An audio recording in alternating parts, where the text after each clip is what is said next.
Labour start అవ్వగానే first గర్భసంచి ముఖద్వారం సర్విక్స్ అంటారు. ఆ సర్విక్స్ మెత్తపడడం మొదలవుతుంది. ఒక్కసారి మెత్తపడ్డ తర్వాత అది మెల్లగా తెరుచుకోవడం స్టార్ట్ అవుతుంది. అది అలా డైలేట్ అవుతూ అవుతూ ఆల్మోస్ట్ ఒక 10 సెంటీమీటర్ డైలటేషన్ అయిపోయిన తర్వాత బేబీ హెడ్ అనేది దిగడం స్టార్ట్ అవుతుంది. ఇది యాక్టివ్ లేబర్ ఫేజ్.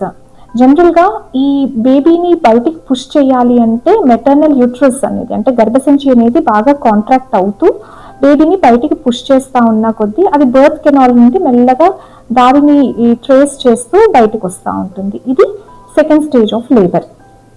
బేబీ బయటికి మొత్తం ఎక్స్పెల్ అయిపోయిన తర్వాత ఆ వెనకాల నుండి వచ్చే ఆ బొడ్డు తాడుకి అటాచ్ అయ్యున్న ప్లసెంటా అనేది మెల్లగా సపరేట్ అవ్వడం మొదలవుతుంది. అది సపరేట్ అయ్యాక ఈ ప్లసెంటా నుండి బేబీకి ఫుడ్, న్యూట్రిషన్ అన్ని వచ్చేవి.